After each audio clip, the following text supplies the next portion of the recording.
Hey guys, Gordy here, West Coast Saw. I'm actually up here in British Columbia, standing here on the Fraser River, and on a little trip up here. My buddy and I, Scott Wallace, who owns Cowlitz River Rigging, we're actually gonna get a tour of the factory. So we just got out of the motel, had breakfast, come down here to the river. This is Scott. Hey. He owns Cowlitz River Rigging, and if you guys are ever in Longview, Washington and want to see a cool store, stop by Cowlitz. They're a really first-class store. Scott's been in business. How long you been going now? Business has been there for 37 years, I think. Yeah, 38. Yeah, but wealth of knowledge. This guy's been at it since he was a little kid, so they got a cool rigging shop and they sell tractors and all kinds of stuff. But Scott's been a Canon dealer for a long time, and if I got questions, this is the guy I ask. So, but anyway, we're gonna take a little tour here, and this is the Fraser. Let me turn the camera around. This is kind of like a little island out here. This is like my first trip to Canada. I've never been up this way. I've been to Victoria, but never on the mainland here, so kind of cool. We just drove down to this little park here, but these are their cottonwoods. A little different than what we got just on the other side of the border here, but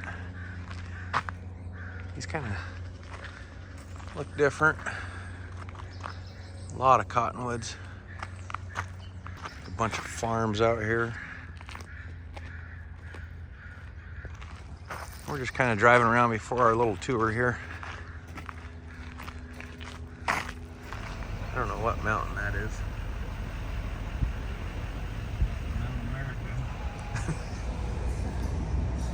It's cool out here.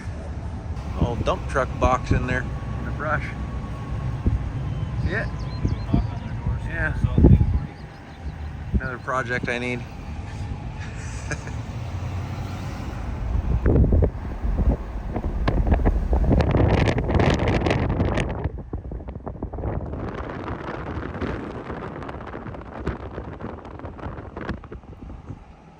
Fraser River was right over there. Kind of driving through this little farmland here, heading back to Langley, where's where the Cannon Bar factory is. Well, we're finally here at Cannon Bar Works, and I'm here with Bill Challenger. He is the owner and president. Let me flip the camera around. Thanks, Bill, for inviting us up here. So tell us how Cannon got started from the start, so we kind of get the full effect of where you guys started and when you took over and how your bars are manufactured and everything like that. Well, it started, in my case, I started selling home-light chainsaws back in 1974. So I'm 51 years into this game now. One thing led to another, and I went out on my own in '79 and established a company called Challenger Chainsaw Services, and I leased chainsaws on a full maintenance basis to major logging companies on the coast of British Columbia. Over a number of years, we became Canon's largest customer, and eventually in 1997, I bought Canon and saw that it had a great deal of potential because of the quality of the product, and we've expanded it from 3 employees to now where we have 14, and we're known worldwide for our quality chainsaw bars. We're out in our factory right now, and I'm just giving Gordon Scott a tour. People always ask me, so what makes a chainsaw bar, a Canon chainsaw bar, better than anybody else's? Well, it starts with a proprietary steel that we have made for us in Germany. We have it, it's our own recipe, and it has a bit more chrome in it for wear resistance and a bit more molybdenum in it for spring-like effect, so that when a fella is bending a bar a little bit, it's going to spring back and stay straight and stay stiff. We then cut everything on a water jet, which you can see behind me. And the reason we use the water jet is because we don't want any heat affected zone around the outside edge, because that will have an effect on the heat treating. So is that the sheets of steel that you start with? Yeah, this is the raw steel. Okay. That comes in various different thicknesses, depending upon whether it's going to be a chainsaw bar or a carving bar or a harvester bar. They're all different thicknesses. How many bars does Canon make currently, like as far as SKU numbers? As far as SKU numbers, probably about 1,200 different SKU 1,200 numbers. different bars. Yeah. Unreal. And it's So that's even thicker there. That's like 1/4 inch or more. yeah, it comes in 180 gauge, 180, 192 1/4 inch. Then some of the other ones are 3/8, and some of the other ones are about 400,000. Depends on what they're used for. So this is what some of the bars look like after they come off the water jet. Okay. And you can see the water jet is very accurate. It can put in all the holes. You can't do that with a laser. All the adjusting holes, the slots and everything. These are actually rescue bars. These are bars that are used by fire departments for venting holes in roofs when they're. What's the point of the groove in there? The point of the groove is a depth gauge, because when you're on top of a roof, and you're cutting slots in to vent it, you don't want to cut through the trusses. That makes sense. Because otherwise, fireman is going to end up in the fire. So they have a depth gauge depending. So they might usually, they're only making a 4-inch cut, so that they don't cut through the trusses. They're also used, for cutting through walls. And in that case, they might want to go plunge all the way through the wall, so they'll put the cut protector back here. These bars are being made for a company called Tempest Technologies, and their brand is Ventmaster. So they get sent out now for heat treating. So the only thing we don't do in-house is heat treating. So when they come back, we'll walk up. They'll be received in our receiving department, and they'll come out here, and they'll come back, and they'll look like this. These are heat treated blanks. Okay. So they've now been hardened to 42 Rockwell, but they'll come through, and you can see they still need to be. Well, this one's got a little bit, and the guys.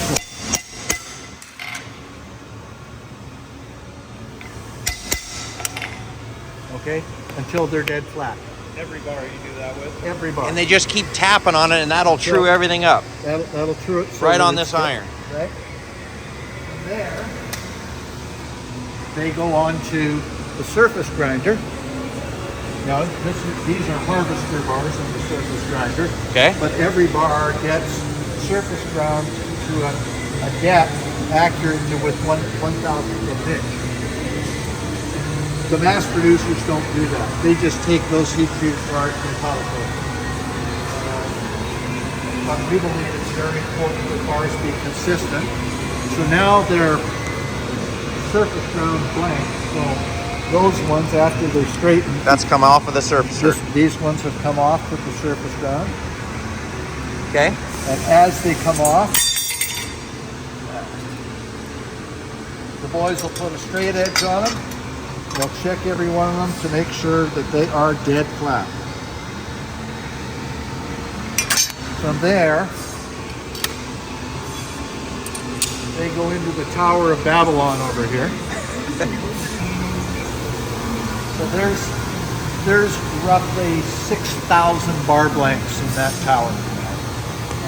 When one of the guys who knows how to open it up is back, I'll show you how it. And they're hanging in there.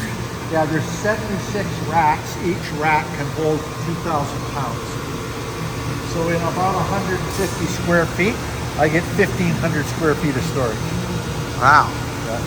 And I mean, when you think about the cost of buildings these days, where in this market right here, you're looking at about 600 Canadian dollars, 450 US dollars a square foot. That thing boils down to about $100 a square foot. So, I mean, if that was a public company, I'd be buying shares. Those things are going to explode like crazy. That's basically just saving space for you. Saving space and inventory control. Because everybody who goes to get something has to log in and has to ask for what they're looking for. And they take it out, and Ashley, who's our operations manager, she knows where everything is all the time. That's crazy. So that's just a big storage unit That's right. in this. Huh. Yeah, it's just like I say, they're on their lunch break right now. Is used for tip milling, pretty much tip milling only. Okay. So what Nancy is doing, she's taking this harvester bar and she's going to load it into the machine, and it's going to mill all the edges around here. It's a slow process on our bars because it's a titanium alloy, and titanium work hardens, so you have to use very, very slow cutter speeds to do that. She'll do those one at a time. I'm just looking to see if there's one that's completed somewhere here. This machine is putting grooves in on the short bars. And it does 3 at a time. These are the jigs. But what it's done is it's put this groove in here. That's the bar groove. Yeah. Okay. And then she's checking them with gauges to make sure that they're the right size. That's the wrong gauge for that one. Yeah. Yep. So she's just checking to make sure that the gauge is exactly right. So if you get a bar that's a little bit pinched or a little bit wide, how do you make it correct, Bill? Well, the easiest way to do it is to have a gauge. I'll show you in our repair shop, and then just bang it shut. But don't put heat to it. Okay. Because if you put heat to it, it'll take it out. Take the temper. The other way you can do it is you can buy them fairly common. It's a roller, so you can roll them back into place. So you just run the roller back. So anyway, these ones, once they come off and they've had the groove in, then they'll come over here and they'll go on to be flame hardened. So this is really very unique to Canon. We put the flame in, as you can see here. That's the depth of the hardness right there. It's about 80 to 100 thou. All of the mass-produced bars, they induction harden with electricity, and they get maybe 20 thou. So that's why you can dress a Canon bar many, many times. And if you have a bar shop, you can even put a new groove in it. And then you can see the process where this is where the flame comes out, the flame goes up and down here. When they're back from their break, he's going to flip the longer bars we have to flip. Okay, so you can see there's 6 different cutters on here. And that, what does the cutter do, Bill? The cutter puts in the groove. Okay, so these ones are going to go on. Okay. These are going to become Duralites. Okay. Okay. And the cutter goes in here, puts the groove in, and then after the groove, they're going to be flame hardened. And after the flame hardened, these ones are S128s that the cutter is putting the groove in.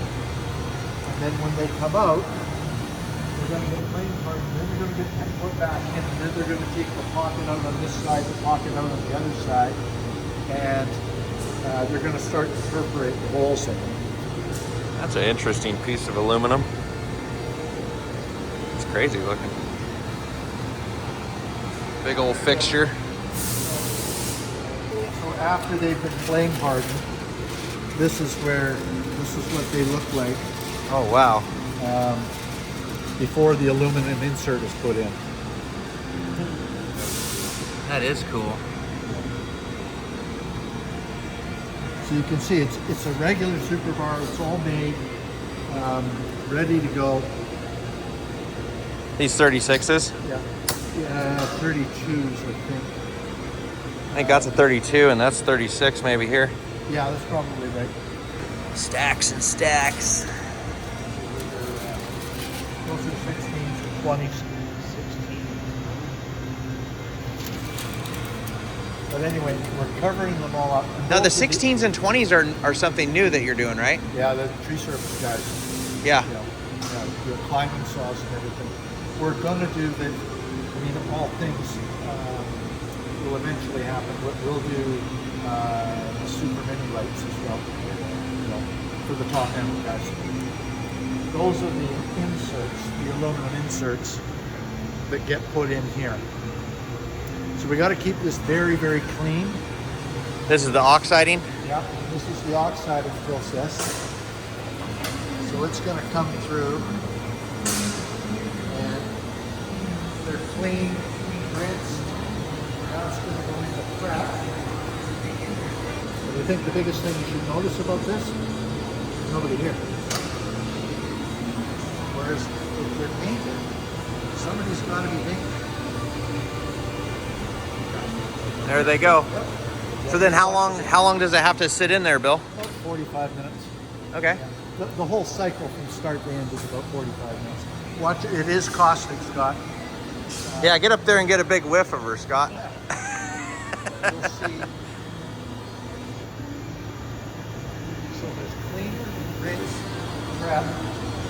Now this is where the oxide chemical is going to, what you're doing is you're intentionally rusting the bar. And you're rusting it to the color you want it. So hence the name black oxide. And when it comes out, that's what it'll look like.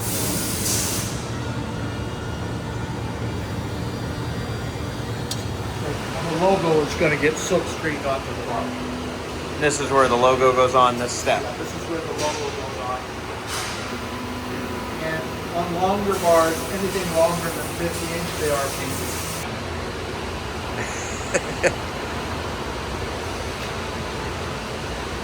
These are all bars.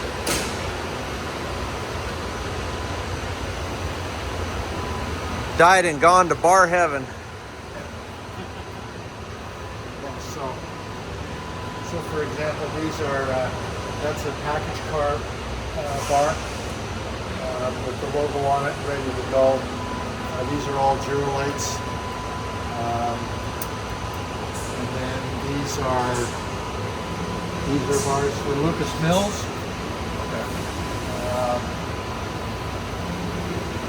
These are Log Wizard bars. These bars from the Log Wizards. Log Wizards. Sorry. Now you talked about parallel rail. That's a carpentry bar. And you can see that the rails Straight. What's the advantage of that? When you're doing your mortises and so on, you come down, the bottom of the cut is dead flat. It doesn't have a curve. Oh, okay, for making the joint. Right. If you're plunging in for a light switch in a log cabin, it's exactly, no matter how deep you're going to go, that's the cut isn't going to keep getting bigger and bigger as you go deeper and deeper. Yep. Cool. As long as the guy's steady with the saw, I guess. Yeah. And these are double-ended milling bars, you know, for Alaskan mills. Yep. And either with a helper handle on them or 2 power heads.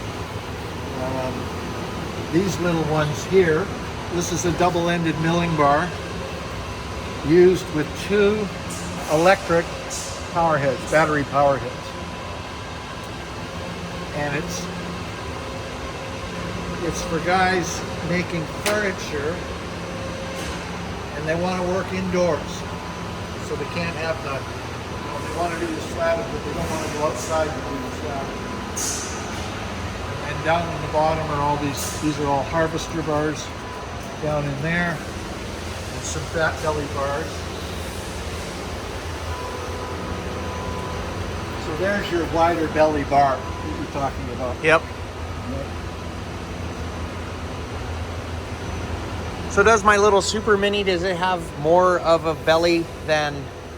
Proportionately, the belly is the same. The belly width to length is the same. Okay. All the way through. Okay. Yeah. But like I say, when you look at a Super Mini,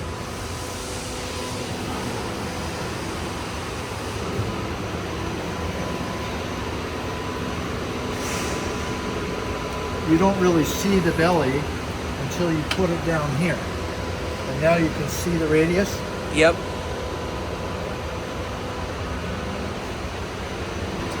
But yeah, the belly is there. These are little mounting bars as well.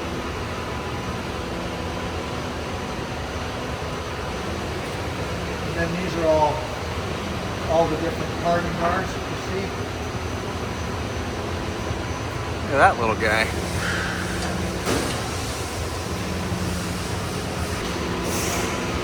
And this is the dry touch finish that's put on the bars. And you can see it's like it's an oil impregnated wax.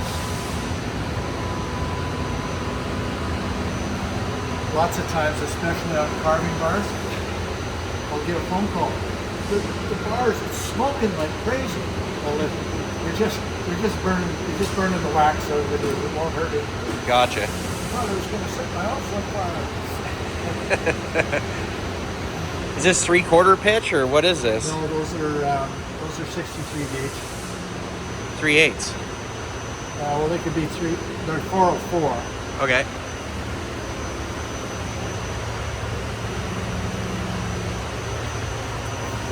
A 8-foot bar. Yeah, they're 8 foot. Bill says 30 horsepower hydraulic runs these. So say again, Bill, these are the old scribes? These are the old scribes. Before you had computers, right? Yeah, long before computers. And they would scribe it and then they'd cut the bar blank out with the friction saw. That's cool. And you kept them all. Yeah.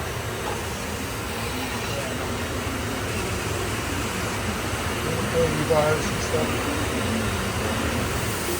He's putting a cobalt inlay on one of those rescue bars.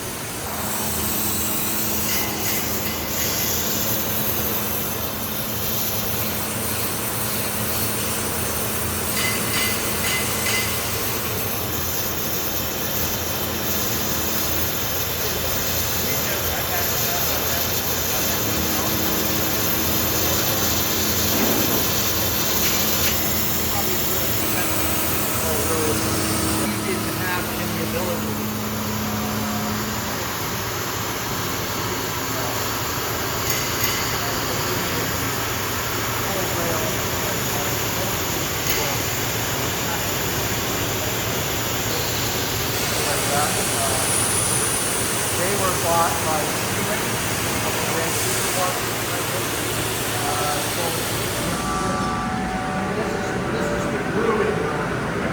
so for many of the bars, about half the bars we make now are CNC milled and about half are grooved.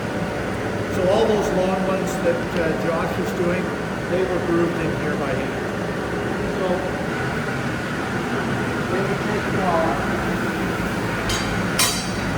and this disc is spinning, and then he's going to run the groove through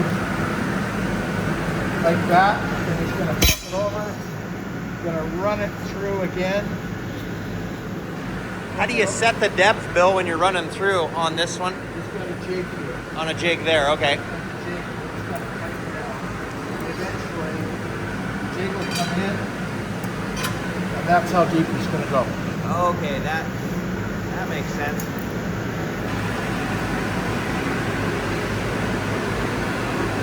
Quite a process. A lot of steps to making a bar. So everything that's got cobalt on it, all the carbon bars, those all have to be done by hand with a stone, because this material is so hard you can't get good cutters to do it on the CNC. Wow. The moral of the whole story is don't complain about how expensive your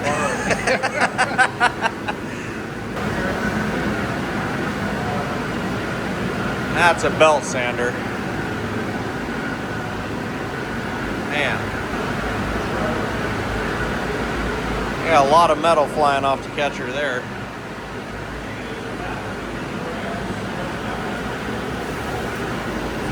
You need one of these at Callets to true some big bars up, Scott.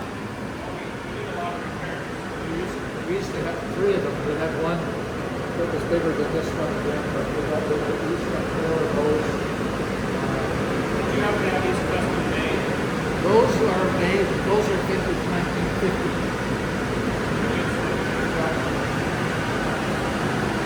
These 2.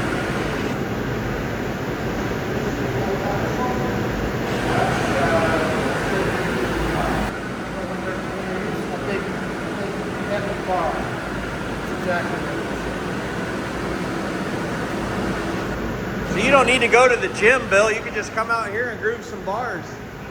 I've said that to them a number of times, that we don't deduct anything for your workout. Well, thank you, Bill, for giving us the tour.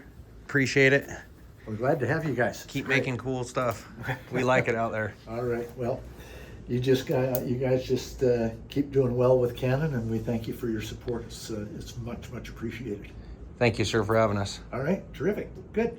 Well, I made it home safe and sound. Everything went good. It was a great trip. I was really fortunate to have Bill have us up there, gave us a little tour. I want to take you guys along on that adventure, kind of show you how they made the bars. It was first time I'd ever seen bars be made, and it's really cool to see the craftsmanship and the guys working on it that cared, and they don't allow bad stuff to go out of their factory, and they had a pile of stuff there that they didn't allow to go out, and then their quality is just like, they take really good pride in stuff, which is really nice to see these days, and the handmade stuff and all that I'm really into. So I just wanted to share that with you guys. I really like Canon bars. I think they make a really good product, and we have ran the crap out of them, and they take a beating. So I know that Scott's been selling Canon for a long time, and I'm becoming a Canon dealer. That this video, by the time it comes out, I'll probably be selling Canon. So if you guys need Canon bars, give me a call, and if I don't have it, we can get it to Scott or call Scott. Scott's company online is loggingsupply.com. He has everything on his website. It's an awesome store. So if you're ever in Longview, Washington, or around Portland area, definitely worth the drive to go check out his store, Cowlitz River Rigging. They're really good people in there. So hope you guys enjoy the video, and we'll catch you on the next one.